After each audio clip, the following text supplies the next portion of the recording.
Hey guys, it's Jared with Lightshine 3D Services. I want to do a video that's a little bit different than normal. I'm going to attempt to use Corel Draw to demonstrate something I physically do on my laser all the time. And this has to do with placing objects in my laser and getting them straight, getting them squared up, finding the center point, things like that. So I've created a few of my buttons. I have a Helix 60-watt laser. This is kind of how my buttons look on my laser. Some of them are numbered. My main go button to start running a job, my set home, X, Y off, my pointer, and my focus up and down keys. And then this is going to represent the readout. These are just drawn objects in Corel. Nothing here is going to light up or change numbers automatically, nothing that fancy. But I am going to show you a representation of what's inside my laser. I've drawn out all my rulers. Everything here is to scale. I've got a cutting board that's about 15 by 11 inches. And I want to show you how I would place this in here and use the laser to help. What typically happens when I put a cutting board in my laser, I would like to, in an ideal situation, get it right up to the edge of these rulers. The problem is, the edges of cutting boards are always filleted to where the edge, you're not going to be able to set it right up against the edge of the ruler. It's either going to get the board crooked or it's going to overlap the ruler, causing your object to appear a little bit smaller than it is. So what I'll typically do is just drop this somewhere out in the middle of my table and then get it squared up. Now, an easy way to get this squared up is if you'll turn on your pointer. That's what the red dot represents here. It's also going to represent the laser head. If you'll turn on your pointer and then hit X, Y off and go, that will disable the X and Y motors to allow you to slide your laser head anywhere around on the table that you want.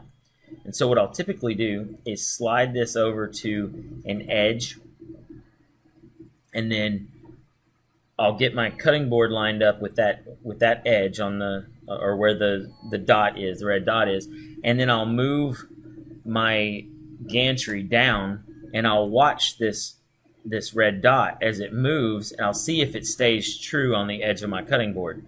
Now, on this cutting board, it has a dark stripe down the toward the bottom here, so you can also do that here. You could get the red dot perfectly on the edge of the dark stripe there, and then move sideways.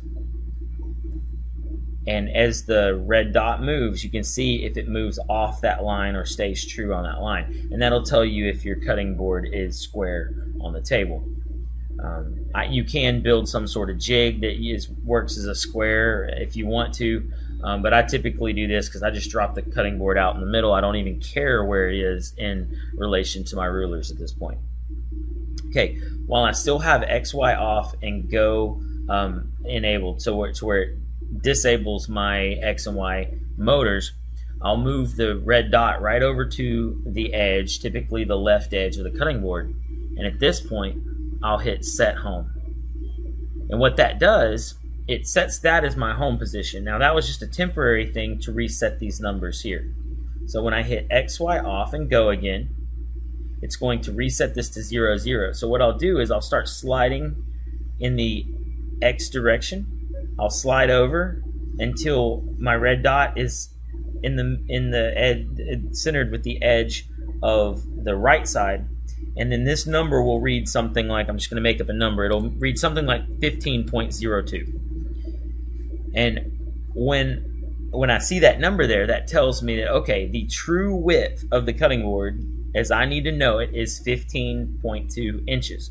So what I'll do is I'll pull my red dot back until the readout will read 7.51. Oops, sorry, 7.51. And when that reads 7.51, I know that I'm truly in the center of my board. And at that point, I'll hit set home, and I'll hit X, Y off, and then go. And now my readout will be 0.00. Okay?